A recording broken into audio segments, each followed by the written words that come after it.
네, 시편 35편이고요. 저는 오늘 이 말씀을 통해서 하나님이여 떨치고 일어나소서라는 제목으로 말씀을 나누려고 합니다. 하나님이여 떨치고 일어나소서.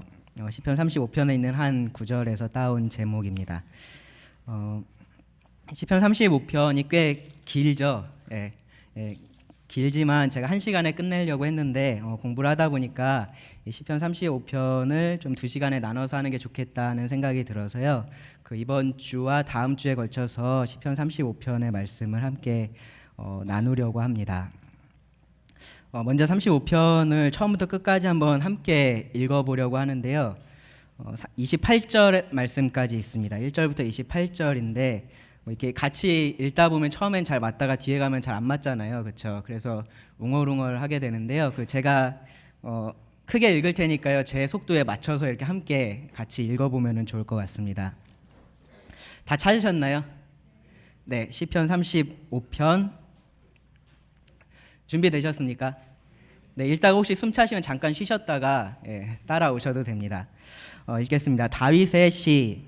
여호와여, 나와 다투는 자와 다투시고 나와 싸우는 자와 싸우소서. 방패와 손방패를 잡으시고 일어나 나를 도우소서.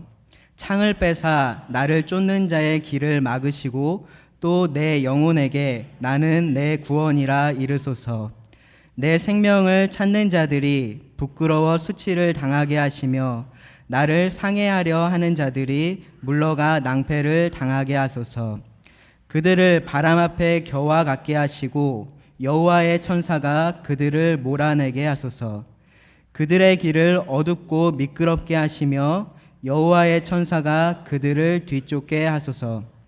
그들이 까닭 없이 나를 잡으려고 그들의 그물을 웅덩이에 숨기며 까닭 없이 내 생명을 해하려고 함정을 팠사오니 멸망이 순식간에 그에게 닥치게 하시며 그가 숨긴 그물에 자기가 잡히게 하시며 멸망 중에 떨어지게 하소서.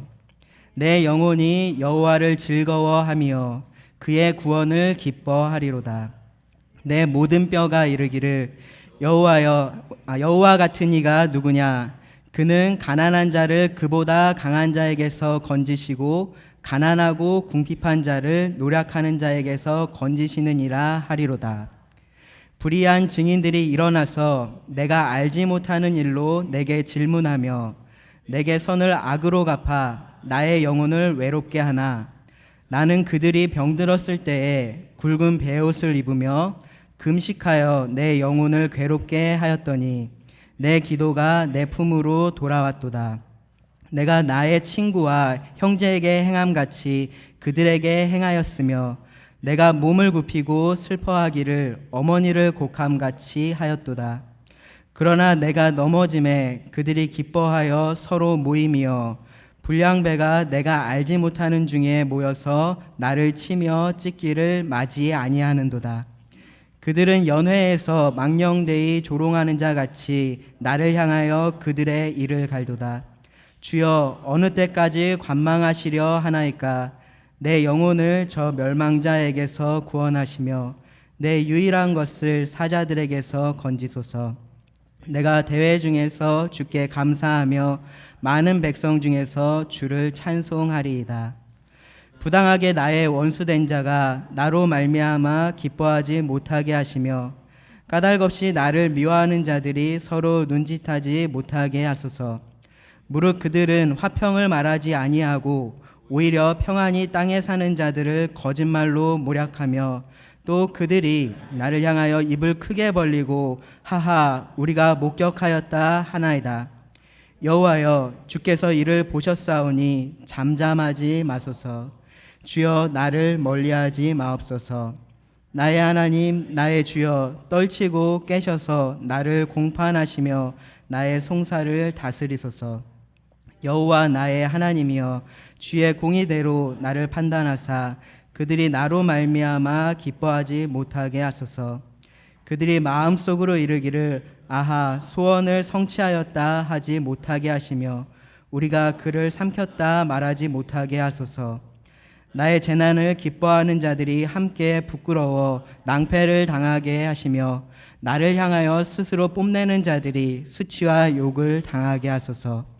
나의 의를 즐거워하는 자들이 기꺼이 노래 부르고 즐거워하게 하시며 그의 종의 평안함을 기뻐하시는 여호와는 위대하시다 하는 말을 그들이 항상 말하게 하소서. 나의 혀가 주의 의를 말하며 종일토록 주를 찬송하리이다. 네, 잘 따라 읽으셨나요? 네, 굉장히 긴 시편인데요. 두 주에 걸쳐서 함께 살펴보려고 합니다. 우리가 함께 살펴볼 이 시편 35편은 사실 저주의 시편이라고 불리는 시편 중에 하나입니다. 제가 연초에 그 주일에 말씀을 전하면서 화 있을진저라는 말씀을 전하면서 좀 마음이 안 좋았었는데 오늘은 저주하는 시편에 대해서 가르치게 돼서 조금 그런데요. 근데 여기서 말하는 저주가 어떠한 저주인지 여러분들이 함께 또 이 시편을 통해서 배울 수 있을 것 같습니다. 뭐 성경적으로 저주하는 법 뭐 그런 것을 가르쳐 드리려고 하는 것은 아닙니다. 이 시편에서 총 시편이 150편이 있는데요. 그 중에서 한 18편 정도가 이 저주의 시편 혹은 저주의 내용이 그 안에 들어가 있습니다. 여기서 말하는 저주라는 것은 무엇이냐 하면 이 악인들이 안 되기를 바라는 것 혹은 악인이 그들이 행한 대로 보응을 받기를 바라는 것, 그러한 것이 저주입니다. 하나님께서 그들에게 보응하여 주시기를 바라는 것, 복수하여 주시기를 바라는 것, 그런 것이 이런 저주인데요. 그러한 저주의 내용을 담고 있는 시편이 한 18편 정도가 됩니다. 그 중에서 특별히 이 4편이 아주 이런 저주의 내용이 좀 뭐라 그럴까요? 전체적인 내용을 다 이렇게 이루고 있는 시편들이 있는데요. 7편이 그렇고요. 그리고 35편 우리가 배울 20편이 그렇고 그리고 69편 그리고 109편이 그렇습니다. 이 4개의 시편이 이 저주의 시편으로서 아주 대표적인 시입니다. 7편은 우리가 이미 배웠었죠. 그렇죠. 이미 배웠는데 그땐 제가 이렇게 막 저주의 시편이다 그런 얘기를 안 했었잖아요. 그렇죠. 기억이 잘 안 나실 텐데요. 왜 그러냐면은 그 내용이 아주 살짝 나오고 그렇게 강하게 언급이 되지 않아서 그렇습니다. 이 4개의 시편 중에서 가장 뭐랄까요? 가장 심한 저주가 있는 시편은 시편 109편입니다. 예, 그래서 나중에 시편 109편에 가면은 우리가 이런 말을 해도 되나 싶은 그러한 말씀들이 기록되어 있는 것을 보게 될 것입니다. 이 4개의 시편의 공통점은 다 다윗의 시라는 것입니다. 다윗의 시. 다윗이 기록한 4개의 이 저주의 시편들이 있습니다. 사실 지금 제가 드린 말씀만으로도 조금씩 마음속에서 이상한데 뭐 그런 생각이 드실 수 있습니다. 왜 그러냐 하면 이 저주라는 것은 우리들에게 있어서는 아주 먼 이야기이기 때문에 그렇습니다. 우리가 신약 시대에 살고 있고 이 신약에서 우리가 가르침을 받고 배운 것이 사실은 저주하고는 아주 거리가 멉니다. 예수님께서 누가복음에 보시면 뭐라고 말씀하셨냐 하면 누가복음 6장 27절에서 28절에 보시면 여기 말씀이 나올 테니까요. 앞에 보시면서 따라오시면 됩니다. 6장 27절에서 28절에 보시면 이렇게 말씀하셨습니다. 그러나 너희 듣는 자에게 내가 이르노니 너희 원수를 사랑하며 너희를 미워하는 자를 선대하며 너희를 저주하는 자를 위하여 축복하며 너희를 모욕하는 자를 위하여 기도하라. 원수에 대해서 예수님께서는 어떻게 하라고 하셨냐 하면 그들을 사랑해주고 그들을 선대하게 그들에게 잘 대해주고 혹시 너희들을 그렇게 저주하는 자가 있으면 너희는 오히려 그들을 축복해줘라. 그리고 너희를 모욕하는 자들을 위해서 너희는 오히려 기도를 해줘야 된다라고 예수님께서 말씀하셨습니다. 예수님만 그런 말씀을 하신 것이 아니고요. 로마서 12장 19절에서 21절에 보시면 사도 바울은 좀 더 분명하게 이렇게 말합니다. 내 사랑하는 자들아 너희가 친히 원수를 갚지 말고 하나님의 진노하심에 맡기라. 기록되었으되 원수 갚는 것이 내게 있으니 내가 갚으리라고 주께서 말씀하시니라. 내 원수가 줄이거든 먹이고 목마르거든 마시게 하라. 그리함으로 내가 숯불을 그 머리에 쌓아 놓으리라. 악에게 지지 말고 선으로 악을 이기라. 네. 이 말씀들에서 조금도 불명확한 부분이 없습니다. 우리가 이해하지 못할 부분이 없습니다. 이 원수들에게 있어서 우리가 그 원수를 갚지 말라고 말씀하고 있고요. 오히려 그들을 위해서 기도할 것을 말합니다. 베드로도 베드로전서 3장 9절에서 이렇게 기록을 했습니다. 악을 악으로 욕을 욕으로 갚지 말고 도리어 복을 빌라. 헷갈리는 것 없죠? 예, 악을 악으로 욕을 욕으로 갚지 말고 도리어 복을 빌라. 이를 위하여 너희가 부르심을 받았으니 이는 복을 이어받게 하려 하심이라. 이런 이 신약 성경의 일관된 가르침은요, 이 저주의 시편의 내용하고는 사실은 아주 상반되는 내용인 것 같습니다. 저희가 방금 읽었던 말씀을 제가 다시 한번 읽을 테니까 이 신약의 가르침과 비교해서 어떤가 한번 생각해 보십시오. 35편 4절부터 6절입니다.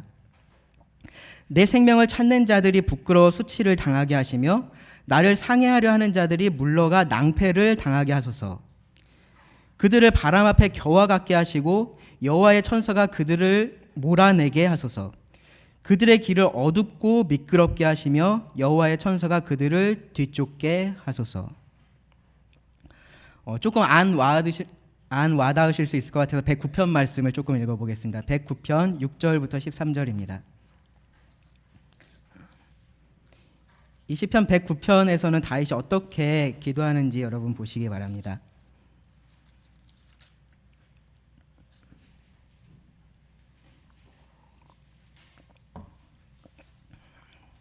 네, 찾으셨나요? 네, 읽겠습니다.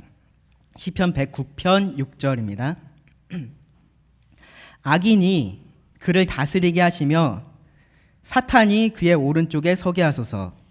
네, 어떠십니까? 네, 그의 오른편에 하나님이 아니라 사탄이 서 있게 해달라고 기도합니다. 7절에 보시면요, 그가 심판을 받을 때에 죄인이 되어 나오게 하시며 그의 기도가 죄로 변하게 하시며 그의 연수를 짧게 하시며 그의 직분을 타인이 빼앗게 하시며 그의 자녀는 고아가 되고 그의 아내는 과부가 되며 그의 자녀들은 유리하며 구걸하고 그들의 황폐한 집을 떠나 빌어먹게 하소서. 고리대금하는 자가 그의 소유를 다 빼앗게 하시며 그가 수고한 것을 낯선 사람이 탈취하게 하시며 그에게 인애를 베풀 자가 없게 하시며 그의 고아에게 은혜를 베풀 자도 없게 하시며 그의 자손이 끊어지게 하시며 후대에 그들의 이름이 지어지게 하소서. 어떠신가요? 그 사람이 빨리 죽었으면 좋겠다, 이런 기대입니다. 빨리 죽었으면 좋겠다. 그래서 그 자녀들은 과부가 되고 자녀들은 고아가 되고 아내는 과부가 됐으면 좋겠다. 그들이 다 빌어먹었으면 좋겠고, 그리고 그의 소유를 다 오늘날로 따지면 뭐죠? 돈 받아내는 사람들 있잖아요. 그 사람들이 다 가져가서 이 사람이 아무것도 없이 거지가 됐으면 좋겠다라는 기도입니다. 그럴 때 아무도 이 사람에게 은혜를 베풀지 않았으면 좋겠다. 그렇게 기도를 하는 것입니다. 저주하는 자를 위하여 축복하고 모욕하는 자를 위해서 기도하는 것하고는 정말로 거리가 멀게 느껴집니다. 우리가 아주 좋아하는 시편이 있습니다. 시편 23편. 이 시편 23편에도 사실은 조금은 이러한 내용이 들어가 있습니다. 5절에 보시면 이런 말씀이 있습니다. 주께서 내 원수의 목전에서 내게 상을 차려주시고. 네, 이 말씀이 나에게 초점이 있으니까 그렇게 크게 와닿지 않을 수 있는데요, 이 원수의 입장에서 한번 생각을 해보시기 바랍니다. 이 원수는요, 지금 싸움에서 졌죠.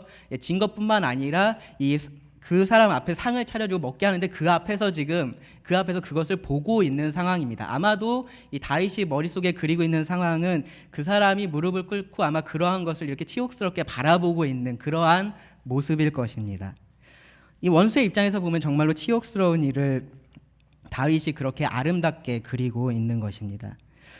사실 이런 말씀들을 보면 정말로 당혹스럽습니다. 성경에 어떻게 이러한 말씀이 기록이 되어 있을 수가 있을까 싶은 그러한 생각이 들기도 합니다. 그래서 어떤 주석가들은 그 문제를 어떻게 해결을 하려고 하냐 하면 그것은 구약과 신약의 차이다라고 말을 합니다. 구약에서 하나님은 그러한 진노하심을 많이 나타내셨고 신약에서는 사랑을 나타내시기 때문에 구약에서는 그렇게 하나님의 진노하심, 하나님의 분노하심, 공의를 구하는 것이 마땅하고 신약으로 와서는 그렇지 않다라고 말을 합니다.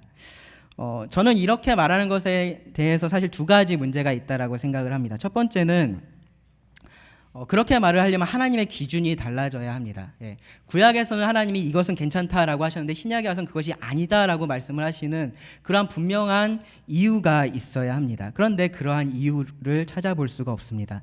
두 번째로 조금 더 결정적인 이유가 있는데요. 뭐냐 하면 구약의 말씀에도 신약에서 예수님이나 사도 바울이나 이 베드로가 했던 그러한 말씀과 동일한 말씀이 기록되어 있다라는 것입니다. 구약 성경에서 가장 오래된 성경이 욥기라고 많은 사람들이 생각을 하는데요. 그 욥기에서 욥이 이렇게 말했습니다. 욥기 31장 29절에서 30절에 보시면 내가 언제 나를 미워하는 자의 멸망을 기뻐하고 그가 재난을 당함으로 즐거워하였던가. 실상은 나는 그가 죽기를 구하는 말로 그의 생명을 저주하여 내 입이 범죄하게 하지 아니하였노라. 예, 이미 이 당시에 욥도 이미 다른 사람을 저주하는 것, 그에게 나쁜 일이 임하기를 구하는 것, 그것을 범죄하는 것으로 생각을 하고 있습니다. 신명기 32장 35절에서는 이렇게 말씀하는데요. 그들이 실족할 그때에 내가 보복하리라. 그들의 환난 날이 가까우니 그들에게 닥칠 그 일이 속히 오리로다. 하나님께서 스스로 내가 보복하겠다라고 말씀을 하십니다. 그래서 잠언 20장 22절에서는 이렇게 말합니다. 너는 악을 갚겠다 하지 말고 여호와를 기다리라. 하나님께서 내가 갚겠다라고 하셨으니까 네가 갚겠다고 하지 말고 하나님을 기다려라라고 말씀합니다. 그가 너를 구원하시리라. 잠언 25장 21절과 22절에서는요. 내 원수가 배고파하거든 음식을 먹이고 목말라 하거든 물을 마시게 하라. 그리하는 것은 핀숯을 그의 머리에 놓는 것과 일반이요 여호와께서 내게 갚아 주시리라. 어떻습니까? 다윗이 이러한 것을 전혀 몰랐을까요? 이러한 것들 전혀 몰라서 다윗이 이러한 시편을 기록하고 이러한 기도를 했을까요? 한 걸음 더 나가서요. 반대로 신약에서도 이 구약에서처럼 행한 대로 보응을 받는 것 혹은 그렇게 저주와 관련된 말씀이 있습니다. 디모데 후서 4장 14절에 보시면 사도 바울이 이렇게 기록을 했습니다. 구리 세공업자 알렉산더가 내게 해를 많이 입혔음에 주께서 그가 행한 대로 그에게 갚으시리니. 이 알렉산더가 사도 바울이 복음을 전하는데 많은 해를 입혔고요. 그것에 대해서 하나님께서 그대로 그에게 갚아주실 것, 그것을 사도 바울이 말합니다. 그뿐만 아니고요. 갈라디아서 1장 8절에서 9절에 보시면 이 다른 복음을 전하는 자들에 대해서 사도 바울이 그 다른 복음을 전하면 저주를 받을지어다 라는 말을 2번이나 반복을 합니다. 예수님도 누가복음 18장 17절 18절에 보시면 이렇게 원한을 풀어주는 것, 그렇게 보복하는 것, 보수하는 것에 대해서 말씀을 하셨습니다. 하물며 하나님께서 그 밤낮 부르짖는 택하신 자들의 원한을 풀어주시지 아니하시겠느냐, 그들에게 오래 참으시겠느냐, 그렇게 하지 않으신다는 겁니다.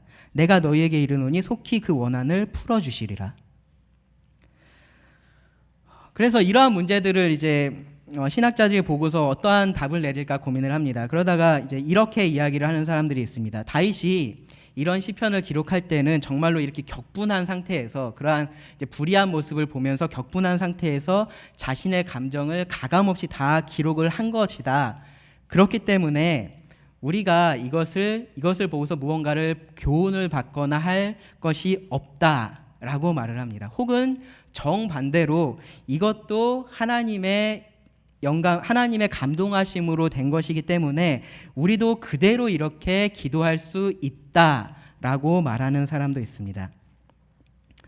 혹은요, 다른 쪽의 시도는 뭐냐 하면은 이 시편 자체가 아주 상징적이어서 이게 모든 사람에 대해서 이러한 기도를 할 수 있다는 게 아니라 아주 소수 혹은 딱 한 존재 사탄에 대해서만 이러한 기도를 우리가 할 수 있다라고 결론을 내립니다.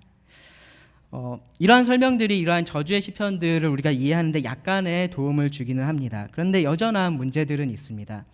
만약에 이런 시편을 통해서 우리가 배울 수 있는 교훈이 전혀 없다면, 전혀 없는 것이라면 이 시편은 사실은 성경에 있을 이유가 없습니다.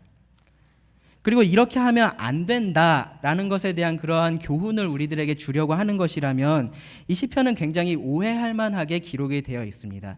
그러한 부분에 대해서 전혀 언급이 없습니다.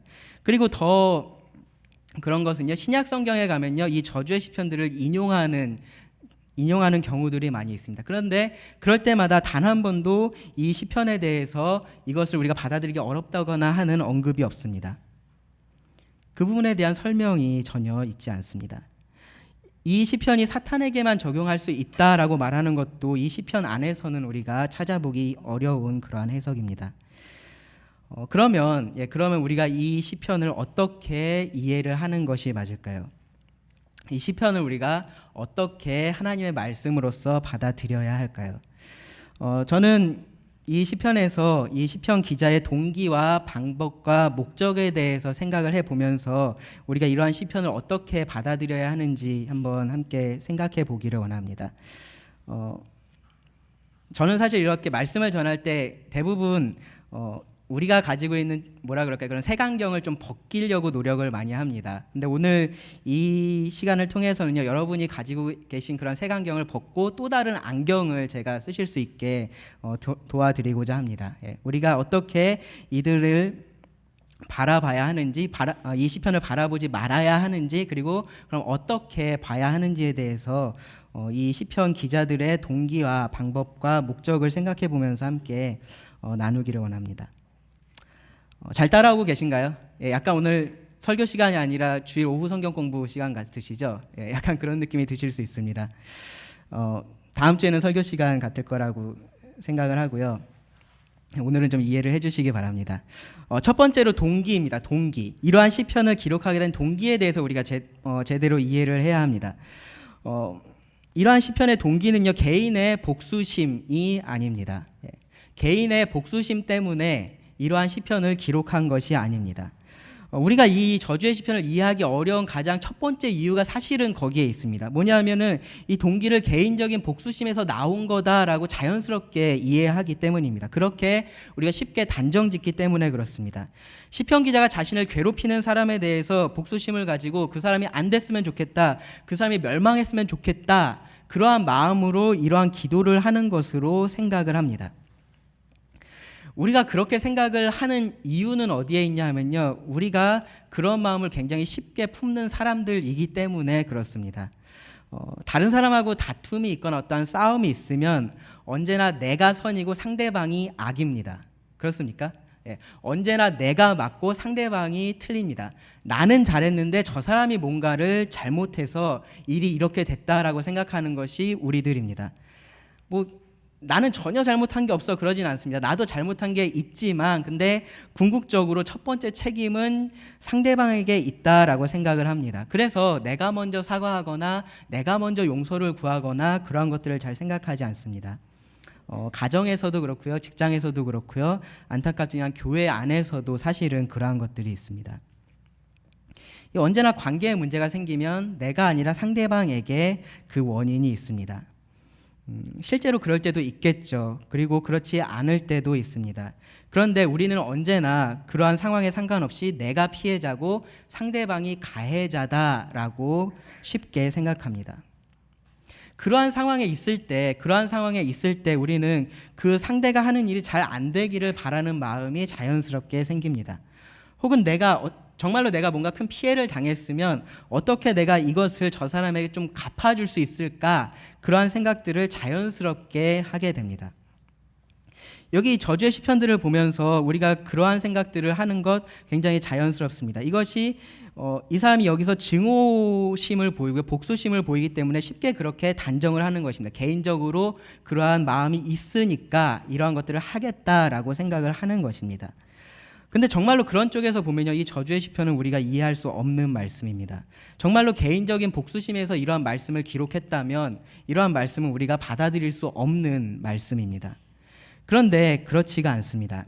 이 시편들을 가만히 보시면 이 시편에서 보이는 그러한 증오심, 우리가 증오심이라고 생각할 수 있는 부분 혹은 복수심이라고 여겨지는 부분, 그러한 부분들은요, 사실은 우리가 다른 단어로 바꿔야 합니다. 뭐냐 하면 공분 혹은 의분입니다. 공분이나 의분이라고 표현하는 것이 더 정확합니다. 이 죄와 악에 대해서 이들이 그들의 증오심을 보이고 있는 것이고요, 그러한 악을 일삼는 그러한 사람들에 대해서 이들이 분노하고 있는 것입니다. 단지 그들이 나를 괴롭히고 있으니까, 나를 힘들게 하고 있으니까 그것이 문제가 되는 것이 아닙니다.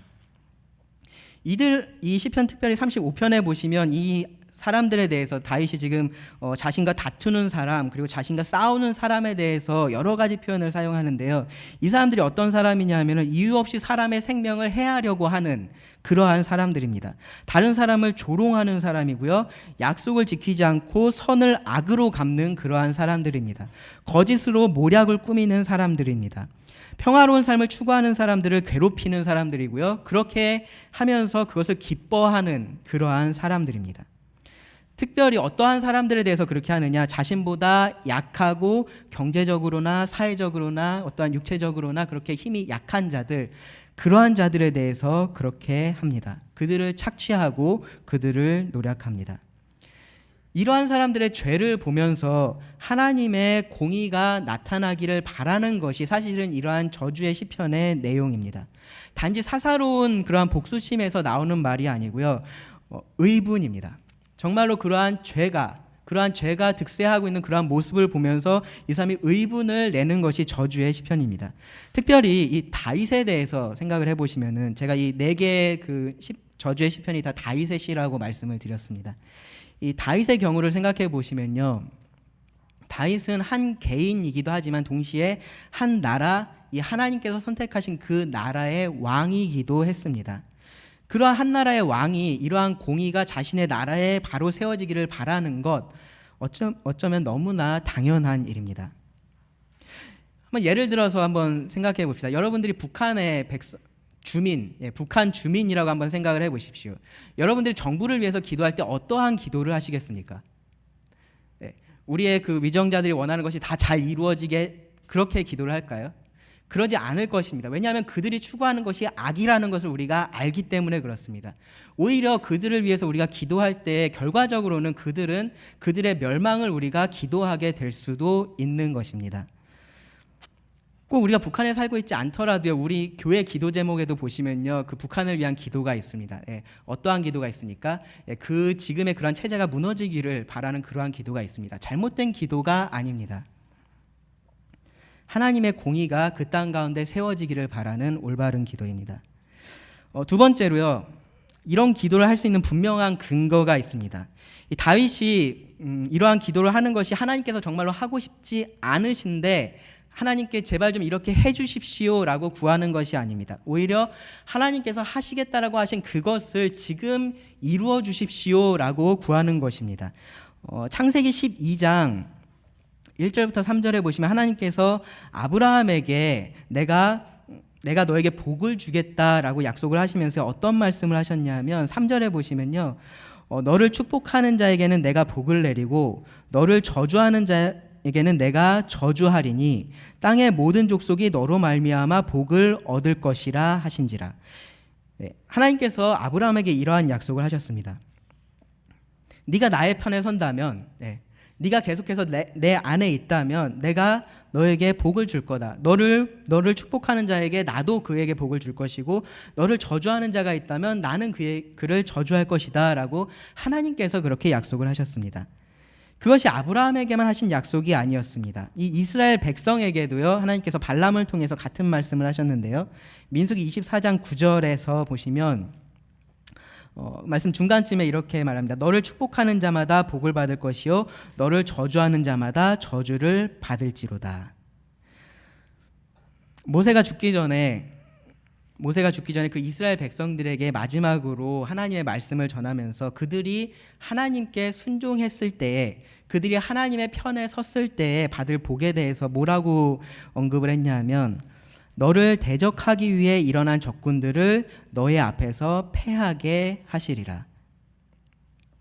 이것이 하나님께서 그 하나님의 백성들에게 주셨던 약속이었습니다. 그렇기 때문에 여기서 다윗이 나와 다투는 자와 다투시고 나와 싸우는 자와 싸우소서라고 기도하는 것은 다윗의 그러한 이기적인 기도가 아닙니다. 하나님께서 약속하신 그러한 약속을 지금 이루어 달라라는 그러한 기도입니다. 그래서 이러한 저주의 시편에 보면요, 종종 이 저자가 자신의 무고함에 대해서 강조를 합니다. 저는 이러한 일을 하지 않았습니다. 까닭 없이 제가 이러한 일을 당하고 있습니다. 그러한 부분을 강조를 합니다. 뭐냐면요, 그것이 하나님의 약속이기 때문에 그렇습니다. 너희가 나에게 순종할 때에 순종할 때 내가 너희들에게 이러한 복을 주겠다라고 말씀을 하셨고요. 그렇기 때문에 제가 지금 하나님의 말씀에 순종하고 있습니다. 그러니 하나님 당신께서 하실 일을 지금 해 주십시오라고 구하는 것입니다. 이것이 이런 시편들의 동기입니다. 우리가 생각하는 것처럼 어떠한 개인적인 복수심이나 어떠한 증오심, 그러한 것이 동기가 되는 것이 아니라 이 하나님께서 미워하시는 죄, 그러한 죄에 대한 증오이고요. 그 하나님께서 주신 약속에 대한 확신 가운데 드리는 기도가 이 저주의 시편들입니다. 특별히 개인적인 차원에서 그렇게 하는 것이 아니고요. 이 나라나 사회적인 차원에서 이러한 기도를 드립니다. 두 번째로 방법인데요. 이것도 우리가 쉽게 이러한 시편을 읽을 때 오해하는 것입니다. 이런 말씀들을 가만히 읽다 보면은 마치 시편 기자가 당장이라도 가서 이러한 일을 할 것처럼, 이러한 일을 지금이라도 당장에 그 원수를 찾아가서 할 것처럼 우리가 여깁니다. 하지만 그렇게 우리가 이 시편을 바라봐서는 안 됩니다. 물론 그러한 마음들이 그 안에 있을 수 있겠죠. 사람이기 때문에 그런 것이 있을 수 있지만 그렇게 내가 찾아가서 내가 보복하는 것, 그것을 이들은 방법으로 생각하고 있지 않습니다. 오히려 반대로 선을 행해서 고난을 받는 것을 이들은 생각하고 있습니다. 이 35편의 13절 말씀해 보시면 다윗이 이렇게 기록을 했습니다. 나는 그들이 병들었을 때에 굵은 배 옷을 입으며 금식하여 내 영혼을 괴롭게 하였더니 내 기도가 내 품으로 돌아왔도다. 내가 나의 친구와 형제에게 행함같이 그들에게 행하였으며 내가 몸을 굽히고 슬퍼하기를 어머니를 곡함같이 하였도다. 실제로 이 다윗이 저주하고 있는 그 대상들에게, 그 원수들에게 다윗은 어떻게 했습니까? 오히려 그들이 병들었을 때 그들을 찾아갔습니다. 친구와 형제에게 행함같이 그들에게 행했습니다. 오히려 그들을 위해서 슬퍼해 주길 자기 어머니를 위해서 슬퍼해 주는 것처럼 그렇게 했습니다. 이 저주의 시편을 기록한 사람이 다윗입니다. 그의 일생의 원수 사울이라는 왕이 있었죠. 그 사울에게 다윗이 어떻게 했는지를 생각해 보면 사실은 이 시편을 기록한 사람과 그 사람이 같은 사람인가라는 생각이 들 것입니다. 잘 아시는 것처럼 다윗은 이스라엘의 차기 왕으로 일찍이 기름 부음을 받았습니다. 그런데 그 즉시 그 왕으로 즉위하지는 못했었죠. 많은 시간을 기다려야만 했었습니다. 오히려 그 당시에 왕이었던 이 사울이 자신의 왕위가 빼앗길 것을 염려해서 다윗을 계속해서 죽이려고 했었습니다. 개인적으로도 죽이려고 했었고요. 다윗이 도망가니까 군대를 이끌고 다윗을 찾아다니면서 계속해서 다윗을 죽이려고 했습니다. 이 도망자로서의 생활이 다윗에게 정말로 힘들었을 것입니다. 그것이 육체적으로 힘들었을 뿐만 아니라 정신적으로나 영적으로도 굉장히 그에게 많은 고통을 주었을 것입니다. 자신을 왕으로 세운 하나님에 대한 그런 약속에 대한 의심이 생겼을 수도 있습니다. 하나님께서 이렇게 하신다라고 했는데 지금 보니까 뭐 이래서는 내가 왕이라도 될까? 아마 그런 생각이 들었을지도 모릅니다. 또 혹은요, 그러한 환경을 허락하신 하나님에 대해서 어떠한 불평이나 원망의 마음이 나왔을 수도 있습니다. 그냥 왕으로 세웠으면 왕이 됐으면 되는데 왜 지금 내가 이러한 상황에 있을까? 어쩌면 굳이 이렇게까지 내가 해야 되나? 내가 뭐 왕이 되고 싶어서 그렇게 안달이 났었던 사람도 아닌데 굳이 하나님께서 나를 왕으로 세우신다고 하셔서 내가 이렇게 도망 다니면서 살아야 하는가? 어쩌면 그러한 것에 대한 회의감이 그에게 찾아왔을지도 모릅니다. 그런 상황 속에서 어떤 일이 있었습니까? 다윗이 숨어있는 굴에 사울이 아무것도 모르고 쉬러 들어왔습니다. 그때 다윗의 주변에 있던 사람들이 하나같이 말했습니다. 이것은 하나님께서 왕에게 주신 기회입니다. 지금 저 사울을 죽이시라고 그렇게 다 같이 다윗의 주변에 있는 사람들이 말했습니다. 누가 봐도 그럴 수 있는 상황입니다. 만약에 다윗이 그렇게 한다고 해도 누구도 다윗을 비난할 수 없는 그러한 상황이었습니다. 소위 말하는 정당방위가 거기서 적용이 될 수 있을 것입니다. 그런데 다윗은 그 사울을 죽이지 않았습니다. 그러면서 뭐라고 했냐면 하나님의 기름 부음을 받은 자를 나의 손으로 해할 수 없다라고 말했습니다. 그리고 그러한 똑같은 기회가 다시 한번 다윗을 찾아왔을 때도 다윗은 같은 이유로 사울을 죽이지 않았습니다. 다윗이 사울을 죽이면 안 됐었을까요? 그 사울을 죽이는 것이 그에게 있어서 큰 죄가 됐을까요? 큰 흠이 됐을까요? 다윗은 이 하나님 앞에서 자신의 양심에 따라서 그렇게 행했던 것입니다. 그런데 그렇게 했을 때 다윗이 그가 처했던 그런 고난의 상황에서 벗어날 수 있게 된 것도 아니었습니다. 여전히 그는 도망 다녀야만 했습니다. 여전한 고난이 그에게 있었습니다. 그런데 다윗은 그렇게 선을 행함으로 고난받기를 선택했던 것입니다. 그러면서 그 결과를 하나님에게 맡겼습니다. 결국 어떻게 되나요? 사울이 블레셋과의 전투에서 큰 부상을 입죠. 그리고 나서 이방인에게 죽는 것을 두려워해서 자신이 그 칼 위에 엎드려져서 자결하게 됩니다. 다윗의 입장에서 어떨까요? 그동안 자신을 계속해서 괴롭혀왔던 그 사울 왕이 죽었는데 어떨까요? 뛸 듯이 기뻐해야 하지 않을까요? 정말로 드디어 이제는 됐다라고 그렇게 생각해야 하지 않을까요? 다윗이 그렇게 한다고 해서 어떻게 사람이 죽었는데 당신이 그럴 수 있습니까? 라고 누가 비난할 수 있었을까요? 그러지 않았을 것입니다. 누구나 다 그렇게 생각했기 때문에 이 한 아말렉 사람이 다윗에게 찾아와서 제가 사울을 죽였습니다 라고 자신 있게 그렇게 보고를 했습니다. 다윗이 어떻게 했습니까? 그 소식을 듣고 나서 자신의 옷을 찢고 저녁까지 슬퍼하며 울면서 금식했습니다. 그리고 이 사울을 위한 노래를 만들어서 그의 죽음을 기립니다. 그의 업적을 기립니다. 어떻게 보면 이 원수를 사랑하라고 말씀하셨던 그 예수님의 말씀에 가장 좋은 본보기 중에 하나가 이 다윗의 모습입니다. 이 사울을 대했던 다윗의 모습에서 우리는 무엇이 원수를 사랑하는 것인지 볼 수 있습니다. 그런데요, 이 사무엘상의 말씀에 보면은 그 사울을 죽일 기회에서 다윗이 그 사울을 죽이지 않으면서 한 말이 있습니다. 사무엘상 26장 10절에 나오는데요. 뭐라고 말했냐면 다윗이 또 이르되 여호와께서 살아계심을 두고 맹세하노니 여호와께서 그를 치시리니 혹은 죽을 날이 이르거나 또는 전장에 나가서 망하리라. 네. 저주의 말입니다. 우리가 보고 있는 저주의 말입니다. 그런데 다윗은 그 방법에 있어서 자신이 복수하는 것을 선택하지 않았습니다. 하나님의 손에 맡겼습니다. 하나님께서 이 모든 일을 해결하실 것이다. 하나님께서 그 공의로우심을 나타내실 것이다 라고 믿었습니다. 그리고 선을 행했고요. 계속해서 고난받기를 선택했습니다. 정말로 진실한 마음으로 그렇게 했습니다. 하나님의 공의가 사울에게 이루어지기를 원했고 그 방법에 있어서도 하나님의 방법으로 되기를 원했던 것입니다. 이 하나님에 대한 신뢰가 그 바탕에 있습니다. 이 저주의 시편을 읽으면서 우리가 때로는 그러한 어떤 과격한 표현들 때문에 이러한 것들이 좀 가려져서 잘 보지 못할 때가 있습니다. 그런데 이 시편 기자들에 대해서 생각을 해보면 실제로 그들이 그 대적이 멸망했을 때 그것 자체에 대해서 진짜 잘 됐다, 너무 기쁘다, 그랬을 것이라고 우리가 생각할 수 없습니다. 그들이 원했던 것은요, 정말로 하나님의 공의가 실현되는 것이었습니다. 그렇기 때문에 그것에 대해서 감사하고 그것을 통해서 하나님이 높아지기를 원한 것입니다. 그것이 이들이 정말로 궁극적으로 원하는 것이 무엇인지 그 목적하고 관련이 되어 있는데요.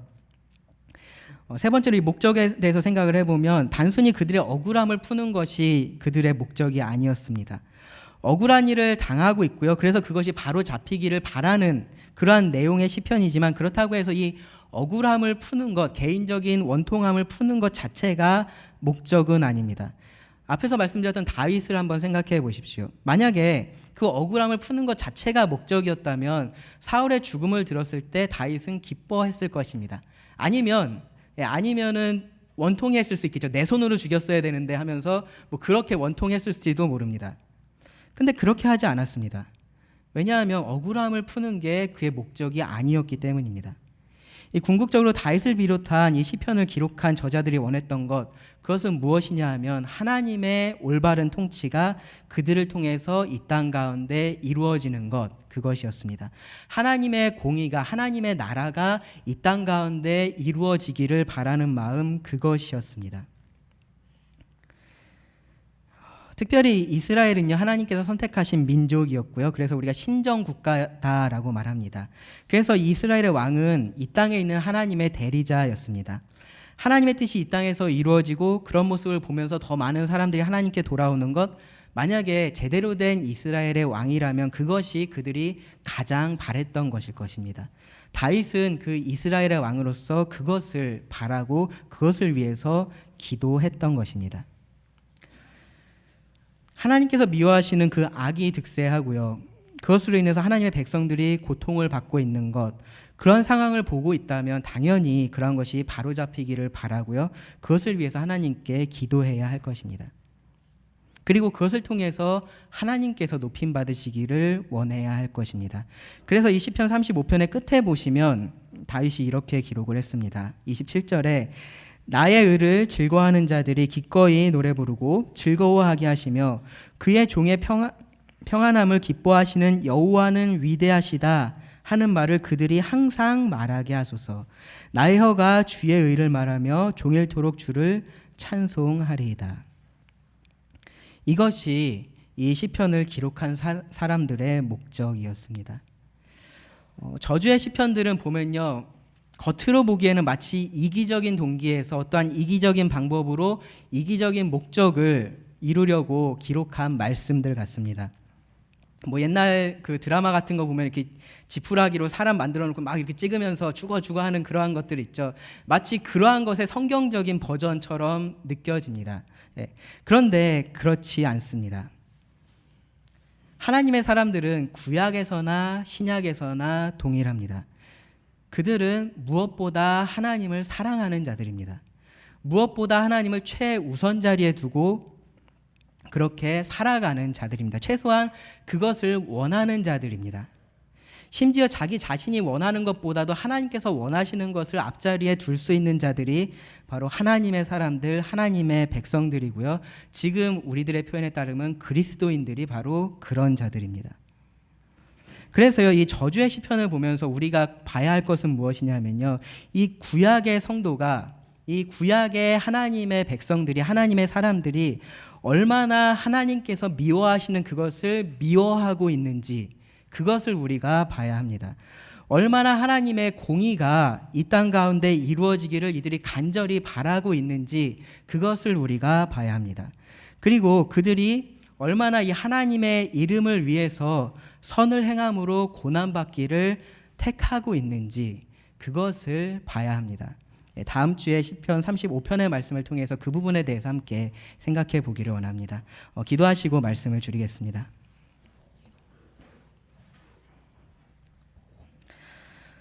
하나님 감사합니다.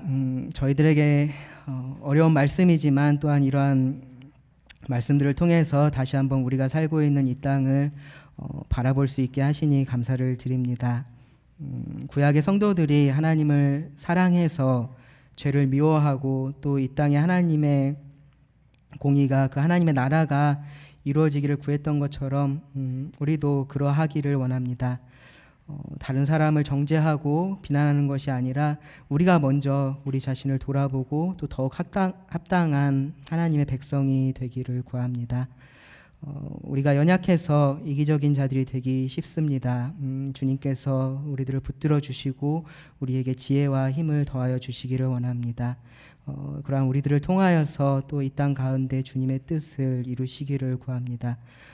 그렇게 하여서 또 하나님의 이름이 이 땅 가운데서 높임을 받으며 또 하나님께서 찬양 받으시기를 원합니다. 주님, 이것이 정말 우리가 이 땅에서 살아가는 그러한 유일한 소원이기를 원합니다. 들은 말씀을 또 주님께 의지하오며 예수님의 이름으로 기도드립니다. 아멘.